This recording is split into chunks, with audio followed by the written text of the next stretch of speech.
Welcome to the Exceptional Sales Leader Podcast with Darren Mitchell. If you're a sales leader looking to take your leadership to a whole new level, then this is the podcast for you.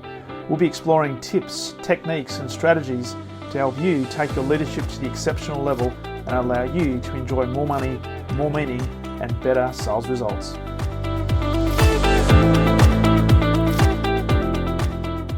Welcome back to the Exceptional Sales Leader Podcast, and a very special welcome to this particular episode, Mr. Daniel Borba, CEO of Spark Portal. And he's giving me the peace sign, and he's not the Aussie up your sign, so the peace sign, coming in from Salt Lake City. Welcome to the podcast. Thank you for having me. Appreciate it. Oh, I'm looking forward to this, mate. And you're the CEO, as we said, of Spark Portal, revolutionizing video marketing for SaaS and B2B. And I must say, before we press record, you showed me your setup in the is that an office, or is that your home office where you are? There's an office. So I live about 5 minutes from here. Okay. And I have 4 kids, so there's no way I can work from home. So yeah, I have an office. Yeah. Our team is remote, but this office is here. Yeah. Nice. Because you've got a very funky setup. You've got the Shure microphone and the headsets. You're looking very professional. You look like a professional podcaster. But you've also got multiple cameras that you're operating. So for people that can't see this, you can toggle between different cameras, which is really cool. Definitely. Yeah, we have the LG monitor, camera, the webcam. And then I have a DSLR set up with a little dongle that allows you to connect it to the computer. So makes for better quality. And it makes me feel rightly unworthy, because I'm just using my MacBook camera. Maybe I need to invest in a proper camera to improve the quality. So love to chat to you about all things video content, but also we'll weave into this some strategy. So for people who have never heard of Spark Portal, but also, and I hadn't really, to be brutally honest, really heard of video as a service either. Love for you just to give us a bit of background, firstly on your background and what's led you to start Spark Portal and what you do today. Well, my background is pretty interesting. So I was born in Uruguay. Okay. And I moved to the US when I was 12, 13. And so this is back in 2001. And and then I just started, going to high school, middle school, high school, and I got into video editing through in the high school years. Mm-hmm. And after that, I started doing freelance animation, wedding videography. One thing led to another, and I ended up doing a bunch of explainer videos for software companies. And so then that was right about 2012. Yeah. And that was I actually made it to the front page of Elance. So Upwork before, it used to be called Elance. And I made it to the front page because during that time, they were looking for cool stories of freelancers that were doing well on the platform. Because remember, 2008, 9, and 10, 11, that was like the bad years. There was a huge problem with the housing market. And so the economy was terrible. And so during that time, they did this huge PR move, and they made it all about like, hey, Elance is helping all these people that are out of work, like just make a living. Yeah.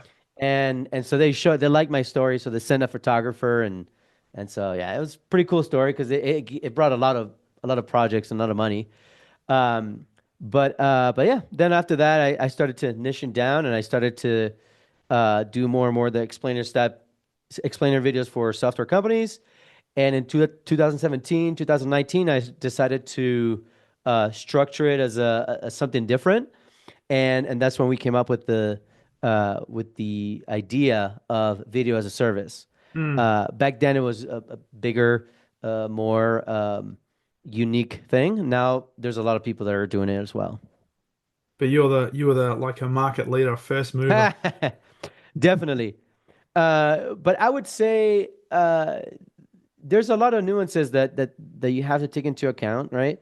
One of the things that we're noticing is that even though it's unlimited, a lot of agencies are doing unlimited, but they're still putting a limit on the number of videos or they're doing like a point system. Okay. At the end of the day, that's not a good system because you end up back in square one, having to the client has to decide what takes priority, and that should be a effort between the strategy and the service Hmm. and the client Hmm. together, not individually. Yeah. And so that's what we're trying to solve in these in at the face of the stage at the stage that we're in right now is one of the things that we're solving. Nice. And you predominantly work in the SaaS space and B2B space. Correct. And I Correct. know before we press record, you were talking about obviously you do the video stuff, but you're from an agency point of view, you also work with organizations on their strategy, of which Yeah. video could be one part of that. Yeah. So when it comes to business strategy, right? And then below that is your marketing strategy. So Mm, for any software company, you have your whole sort of the what's our business model or a business strategy. Then below that you have the CMO, right? The marketing strategy, our positioning, our go-to-market strategy. And below that, then you have the tactics, the video content, website content, you know, ads, all the other initiatives that we're all aware of. yeah, And video usually falls right under that in that realm. Uh, the problem that a lot of marketers run into is that they don't have a strategy for leveraging video content. yeah. Yet, it's the place or it's the thing that could differentiate their marketing compared to their competition. It could really create a, a competitive advantage Yeah. that is hard to replicate. Video could be that for them. It's interesting you say that because, like, on platforms such as LinkedIn, they're introducing more and more innovations where you can now do your video directly onto the platform, and I think the algorithms are prioritizing video versus just because back in the day it used to be they'll prioritize just written word content, then it was written words plus a photo or written words plus something, and now it's preferring things like video. Um, 100%. what are some of the, because you talk about strategy and also video as part of that. Um, how many organizations that you work with that you start, I guess, investigating actually don't have a clear, defined strategy, but they want to know or they know they've got to have video as part of that. How difficult is that? So usually they do have some sort of strategy. So when you don't have a strategy, that's your strategy, right? So not having a strategy is it's like a strategy, right? They might not know it, but that's what it is. So it's the good old saying, right? Not making a choice is a choice. Yeah, And so similarly, we see that 0% of, most, I'm not going to say 0%, but I would say most clients do not have a strategy for leveraging video content in their marketing approach. yeah. And so, like I said, and that's why it's a uh, huge opportunity because if they take that, they can really create a unique approach to their marketing, Hmm. and that could be very hard for their competitors to replicate. Yeah. And so that's the idea. And so just describe then I guess you're working in SaaS organizations and B2B. Is there a specific number of seats or revenue of the business Usually, that is yeah, that's a good question. S2? So we're still investigating specifically the revenue size, but in terms of the size, usually we come in when they have already a product market fit, and they have already head of marketing and a marketing manager or director or somebody to help them. Usually, two or three people already in the marketing department. We come in and we elevate whatever they're doing with their marketing. We elevate it with video content. Mm, We've noticed that that's probably the earliest that we usually come in. We do have some clients that are just a single man marketing team, and we also have companies that have multiple, 6, 7 people marketing teams as well. yeah. And I thought because a lot of organizations will have their own in-house group as well. They one person with a video camera Or one person with a Samsung because the cameras are pretty good now, right? Let's just do some Yeah, yeah. video stuff, right? Um, There's a lot of that. there is, because I'm thinking that yeah, you've got to have a strategy, you've got to have a marketing strategy, but I'm sure there's, and I've spoken to a lot of these people. They think I've got to have video, but Mm-hmm. and they just go and record video, and it's almost random sort of stuff. And I'd love your take on this in terms of integrating video into a clearly defined strategy. As you said, you've got a product market fit. How important is it to make it relevant? Because if you don't, the video can actually have a detrimental effect on Correct. your, I guess, the marketing you're doing. Yeah, that's a great point. So if you don't have a clear experiment or a hypothesis, you're gonna hit a wall and then you're gonna fall flat on the floor. So what ends up happening is everybody knows that they want to do video Mm, because they quote what literally verbatim, they say what you just said. The algorithms are favoring video on LinkedIn. We need to be on LinkedIn. But then they quickly realize that it's a highly technical endeavor and it's a multi-skill endeavor, mm, meaning you can't just have a video person or you can't just have a marketer do your video because the volume that is needed, uh, you're not going to have an internal resource be able to reach that. And the level of quality that you need, you will not be able to reach that as well. Because if you have an internal resource, they're usually good at just one or two or three things out of the seven or eight that are needed mm, to win with video. Another problem is you need to be able to have flexibility in the way that you approach video content, meaning you need to be able to plan your initiatives, whether it is explainer videos or content on LinkedIn, whatever different initiatives you're planning, you need to account for that, but have the flexibility to take on new initiatives that come unexpectedly to be able to tap into the potential there with video. In mm. other words, there is a new thing that just a new huge deal that we need to close. It'll be awesome to create a video because we have a meeting that's booked in New York and whatever. Or actually we're doing this huge ABM push. We would love to do XYZ with video. If you have an internal resource that doesn't have all those skill sets, Mm, it's not going to work. yeah. Or if you pay for an agency, it's just too much. It takes too long. So that's why we came up with video as a service because it solves all those key components of Yeah. flexibility, speed, quality, and also strategy. It's because I'd love to talk then about delving into strategy a little bit in relation to, you mentioned a couple of things there. One is maybe a big picture in New York or whatever the case might be. From your perspective as the expert at Spark Portal, if we're thinking we've got a sales team, we've got an organization that's going to do a pitch to a major corporate, let's just say in the SaaS space. Is there like a checklist that you run through to say this is best practice? And it might be as part Mm-hmm. of a pitch, it might be including a demo or at least incentivizing for a demo. Mm-hmm. What are some key things that you need to think about in relation to creating some form of informational video that will enable us to, I guess, use as a selling tool Mm-hmm. to build awareness? Huge, huge underutilized tool using video for sales, untapped potential.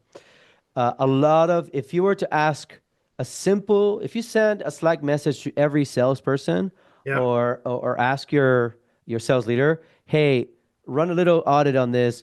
Can you ask your sales leader if they want more video or less video? Or if they like if we could give them more video, what would they want? You would be flooded with ideas and the response that you would get is, yes, we would love to have more videos about this. Why? Because it gives them a tool to really create meaningful touches with their deals that they have open in their Yeah. pipeline. So the cool thing about video is that think about it from a sales perspective. So if you're a salesperson, your job is to your tool, your most important tool is probably, email, right? Mhm. Or LinkedIn DMs or whatever. Even after you talk to them, the riskiest part is the moment that they're not in front of you in Yeah. a call.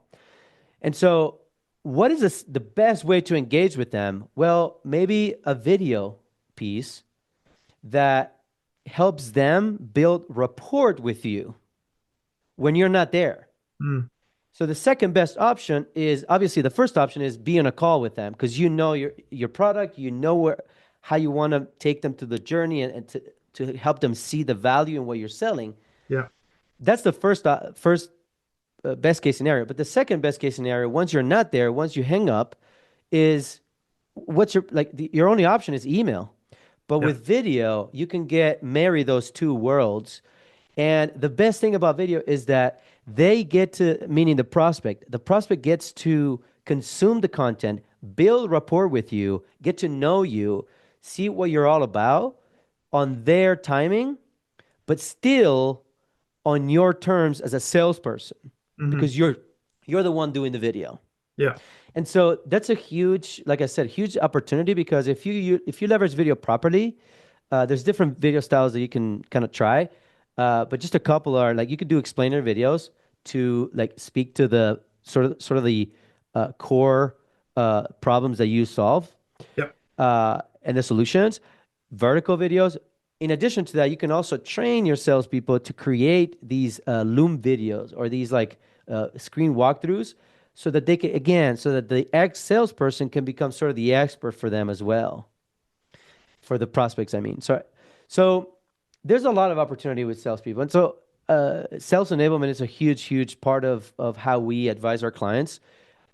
We sort of think of the strategy as like uh, as tracks, right? So imagine there's like 5 or 6 tracks, and usually we have the usual suspects are events. Like what videos can we have to help to Mm. support your events that you're gonna either attend Yeah. or host? Yeah. The other stuff is social. What are you doing social media wise that we need to start leveraging video on LinkedIn, for example? Mm. Thought leadership series, perfect. The other stuff is webinars. The other stuff is ads. The other stuff is sales enablement. And so, to answer back your first question, what do we do in terms of what are the go-to ideas or sort of strategies? There is no go-to ideas because it all depends on the client and their weaknesses and their strengths and how they're handling their marketing programs. Yeah. And some of them, they have a lot of, they rely heavily on in-person events. Other ones rely heavily on LinkedIn. Mm. Others rely heavily on webinars. So you have to take each client and each situation individually. And there are a few go-to best practices, but generally speaking, I would say there is no playbook other Yeah. than just find a way to engage your audience with video in a way that it doesn't slow you down. Yeah. Because video can be very slow if you don't know what you're doing. And you mentioned a lot of stuff there, and as you were talking, I was just remembering I was at an event in Vegas just before Christmas, and it was Adobe doing a global sales leadership kickoff, and they had a lot of pre-produced videos which were fantastic as part of the event across the 3 days. And I'm thinking, yeah, that logically makes sense for the big events. But then what we're now talking about is breaking it down, and I'm wondering, based on your experience, because you Hmm. guys provide video as a service, so you can do this. But from a selling point of view, so I've got sales leaders listening to this who have a sales team, and we're saying, hey, Yep. how about we look at integrating video into the way we are actually interacting with prospects and our customers? And it doesn't necessarily have to be a full-blown production A video. hundred percent. It can A be, hundred hey, get percent. your iPhone out and start recording. So we see this all the time. So there are some clients that they care so much about their brand that obviously and naturally they want the videos to be super high quality, Yeah. which is perfect. But there is a place for every quality level video. what do I mean by that? Meaning you can leverage videos, like you said, with the phone, and also you could do the high production value stuff. Mm, You don't have to do it, it doesn't have to be either or. mm, It could be and. So let me give you a real example. So we work with this company. They're 1,000+ employees. They are in the research and development, pharmaceutical research and development software space, and they do a sales kickoff event every year. mm, Okay. In addition to that, that's their own internal event. Then, in addition to that, they do like they attend and they host and attend, I don't know, probably like 10 to 12 different events throughout the year. And one of their latest events, we did a bunch of high production explainer type stuff for them to show at their booth and yeah. also to promote on their social media. And we advised one of their event organizer person, one of the event marketing person. Hey, if you're when you're at the event, take your phone and do a little walkthrough of the floor of the event, and then end with your booth. Yeah. But and that's going to take you 2 or 3 minutes to go from the beginning to your booth.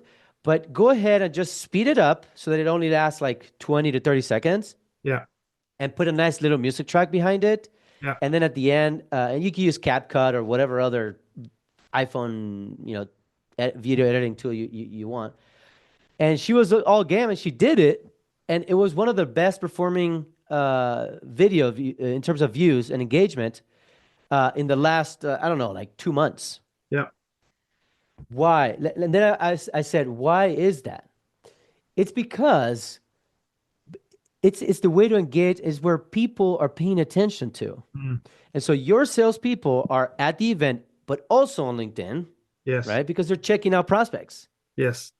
And your prospects are also on LinkedIn because they're making connections. So they're having to log to LinkedIn and they see the video. And that the algorithm knows that both of you are there, that both of you are in the same industry. So naturally, the algorithm gods, they're going to give you some, some So, grace. And so it's beautiful. So I guess the takeaway here is, to your point, quality is not everything. yeah. Quality is not everything. You have to learn to manage, or not manage, but you have to leverage video properly in the way that people want to consume it. And you Mm. have to be able to put that out as well. Because the thing, as you were talking there, Daniel, I'm thinking an average salesperson, and in fact, I spoke this morning with Melbourne time this morning with a person who's an expert in speaking and helping people speak, right? Public speaking, right? And part of that is doing video. I'm just curious in terms of the work that you do, and you're engaging with people who are within an organization who are now going to be the people in the video, right? How hard is it for them to be in? Because for many people, taking a video of themselves or being on video is like Yeah. like a massive pattern interrupt because it's not something they normally would do. And many people, my experience is they will resist. They'll resist going on video, or they'll say, "Geez, I look shocking." So, because how challenging is that? Because it's a bit of a barrier, if you like, Yeah. to get that message out. So the short of it is you need to get over it if you want to do video. Just get over it. You need to practice, and that's what it takes. And so it's kind of like saying, you know, when computers were a thing, like at some point you cannot resist the change. Like you have to learn to start using the computer. Yeah. The same with the internet. Same with when LinkedIn came out, but now LinkedIn it's a huge opportunity. Yes. People are posting more regularly, but now video, it's a huge part of LinkedIn. Yeah. So when you're doing LinkedIn content, you have to think, well, video is a part of it. So again, you need to get over it. And if you're scared, then you know if you practice, you can get really, really, really good at it. Mm. So practice without posting. Yep. If you're scared of that, go to your car and go to an empty parking lot or something and start practicing. Hey, it doesn't get more practical than that, An Um, empty parking lot. yeah.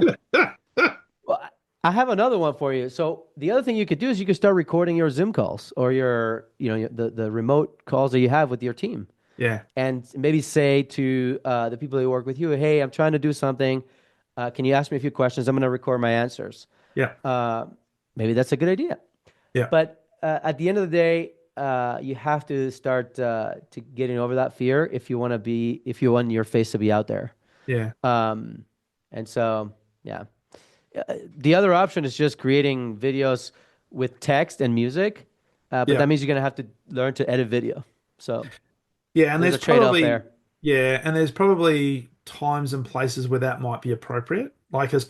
as part of an awareness campaign or part of a sales campaign, there might be relevant things where you actually do make it a little bit more high production.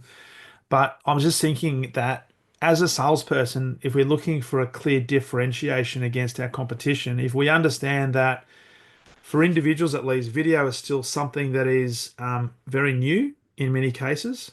Even though you see a lot of videos on places like LinkedIn, that's not a true representation of the number of people in the marketplace using it.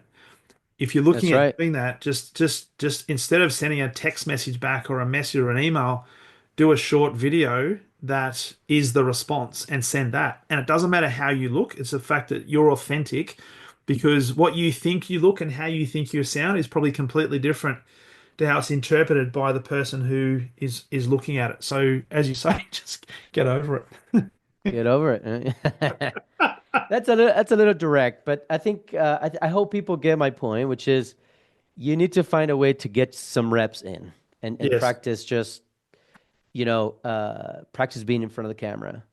And I'm very vocal, very animated. There's people that are not. Yeah. And if that's something that you don't like and you don't enjoy, then find a way to go around it, Yeah. maybe do something different. I don't know. Yeah. Maybe your gift is the written word. I don't Yeah. know. That's cool. And get somebody else. Maybe get an artificial intelligence caricature Yeah. of yourself, an Well, animated version of yourself. right now you could do that. They're not great, Yeah. and they're not super unique. Because it's almost like the filters that Instagram and Snapchat and all these apps use, similar to that, where these AI tools are available for everybody. Mm. So the moment you start using it, everybody starts using them, right? And so it's like, Yeah. oh, it's not unique anymore. Yeah. But essentially, you could do that if you're concerned about your looks, you could use a filter and Yeah. to that adds, I don't know, like a little mouse or something, or a cat, or whatever, or a little alien. Um, you could do that. There are some apps that do that, and they're like surprisingly like very realistic. But I think that's not the issue. I think the issue is it's just hard to just I'm gonna record a video, right? Yeah. And I'm not talking to anybody. I'm just talking Yeah. to someone on the other side when like that I'm not looking at another person. I think that's probably the biggest challenge with recording yourself. So with this, because I know we're limited on time, but with this, I wanted to think about and ask you in the work that you do with businesses, how much of what you just said is actually an inhibitor that potentially is holding organizations back from realizing their full potential and really clearly differentiating against their market because it's what's easy to do is also easy not to do. And I'm just curious, based on your experience, how many organizations or have people within the organizations that use time or any other excuse to use video versus, hey, it's just easy for me to send a text or it's just easy for me to send a LinkedIn DM, right? What do you say to them? So I would say there's a place for video. So not everything has to be video. I think that the way that we approach is we've tried to figure out if the company has a person or several people that would be willing and that have the capacity to actually be interviewed, right? Mm, If they don't, then we usually start to suggest workarounds like animated videos and other yeah, types of videos that don't require recording a person. And so the other thing that we've done is, for example, where that becomes a big problem is in terms of getting customer testimonials. In those examples, the challenge is not so much that people don't want to be on camera as it is they're not allowed to talk about the deal that they made, right? Yeah. Okay. Or the details of why they love working together. And so that's a huge problem, but they're willing to write about it, right? And so Yeah. that's allowed. So what we've done is we kind of animate those stories with animation and voiceover, Okay. which gives us a little bit more freedom, but that's another workaround. And so going back to your question about what do you say to people that kind of have hurdles to record videos, is there are workarounds to leverage video. Don't cave in. Mm. Find a way to leverage other video styles so that you don't just fall behind, because video, it's almost like a channel of its own Yeah. almost. Yeah. Um, and it's a huge, like I said, it's a huge part of a marketing strategy where if you get it right, even if you don't get it 100% right, Yeah. if you hit it 40% of where you think you should be, you're probably way ahead of the competition because the Yeah. competition is not doing enough video content already. That's it. And so if you're willing to put in the time to build those processes, obviously we do that for our clients, but if you don't have us, you can research and find ways to do it. Mm. Quality is not everything. Yeah. And don't get caught up in the quality ladder because uh, there's no point in that. People Yeah. want authenticity more than they want quality.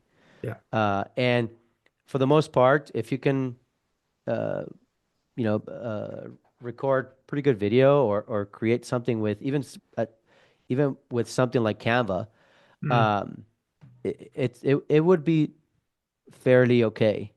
You know, as long as you keep improving on it over time. Yes. And so when you look at, I guess, the future, and you're in the video space, you provide video as a service, and you kind of talked about some of the work that you do. When you look at the B2B space in particular, how do you see the future of video? It's probably a loaded question, I know, Daniel, but No, no.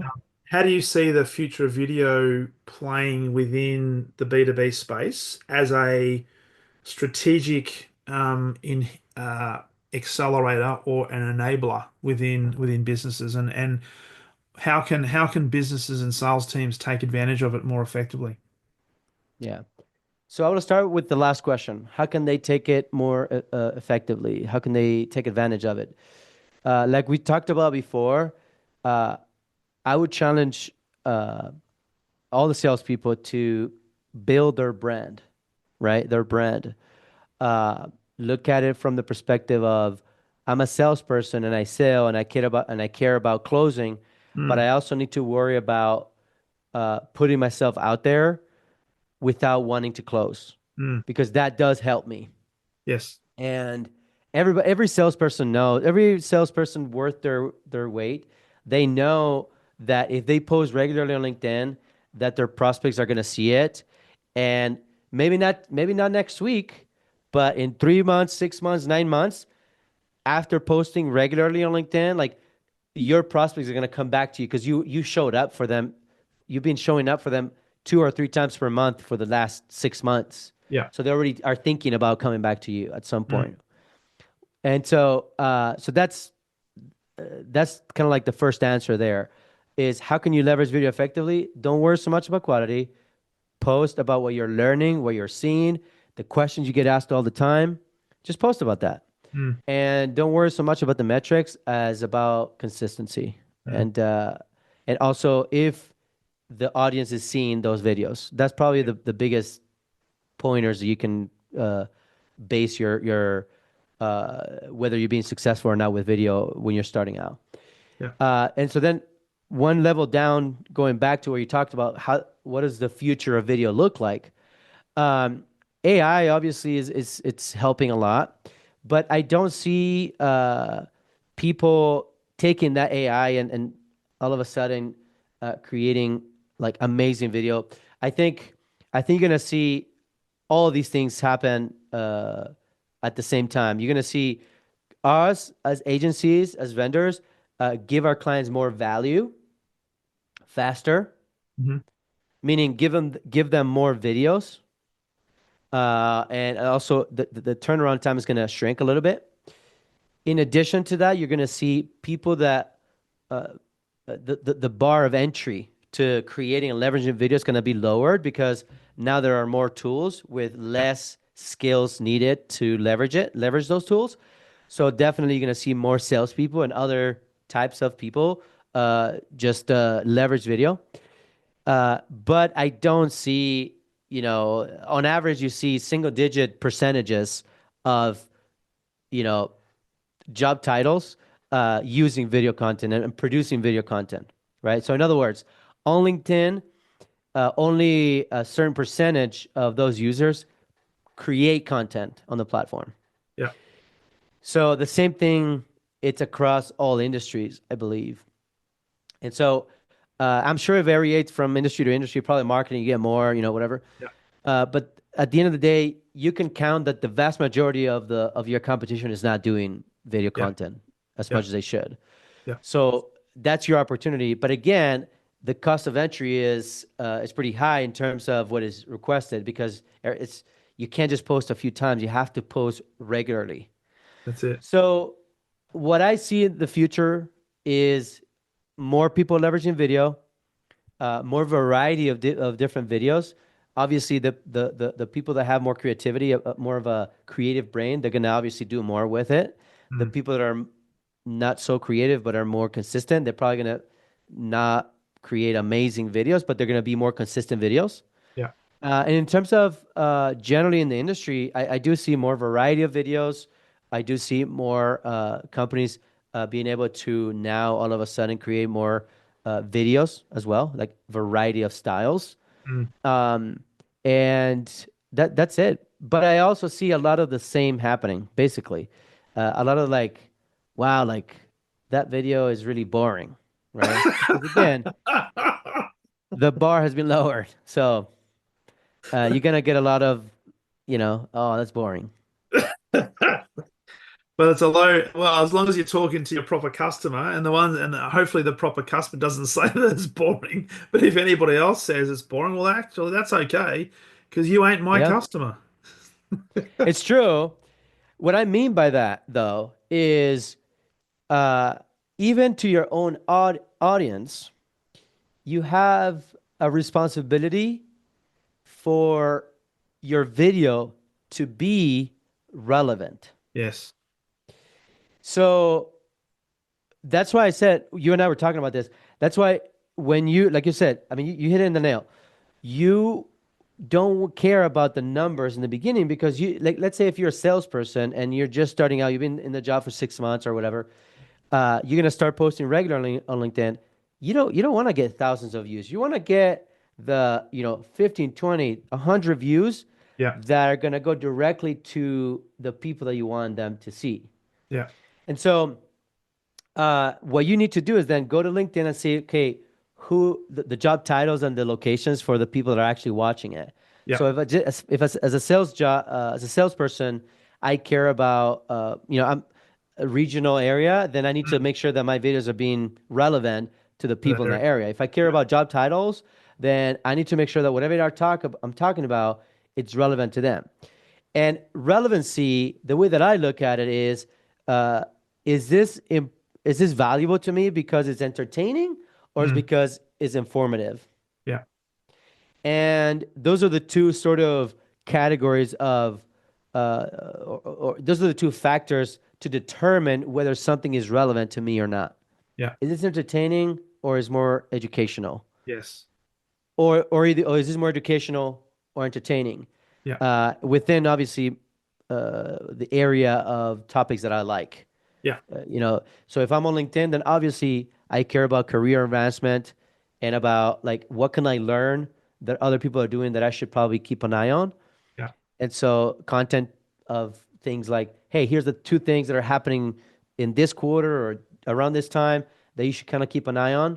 Yeah. Here are the five things. Here are the five, blind spots. Here are the five things that you can never go without. If you're buying or if you're looking for this, here's what you should consider. Mm. Uh, if you have these problems, here's where you should start your, problem solving research. So that type of content, if you can find a way to make it short and either entertaining or informative, it usually does pretty well on LinkedIn. So Nice. that's what I see happening with relevancy. Cool. And the big message there is just do it. Build some consistency around that. Yep. And don't be too concerned certainly at the beginning with the quality of it, but just make sure the message is on point, that you're talking to the right person, that you're relevant, and build some consistency around, and you'll build a following around it. Awesome. So Daniel, I know you've got a preparation to do for another call. So love this conversation. We probably need to speak more about this, but we need part two. We need part two. We potentially do. So for people who want to know more about Spark Portal, but also connecting with you, where's the best place for them to go? So they can go to our website, sparkportal.com, or they can find me on LinkedIn, and I'll be able to say hi there. So nice, mate. It's been a short one. It's been a power-packed one, but it's been a really interesting conversation. So thanks for jumping on, mate. Thanks for being a guest on the Exceptional Sales Leader, and all the best as you continue to dominate the world with Spark Portal. Heck yeah. Thank you so much. Cheers, mate.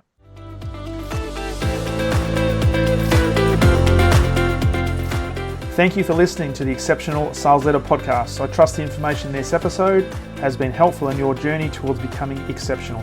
And remember, please take the time to rate the show, subscribe to the show so other people can find it. But also, if I can help you, jump on my calendar, go to leadwithdarren.com, and let's have a conversation about how I can help you along your journey to being exceptional.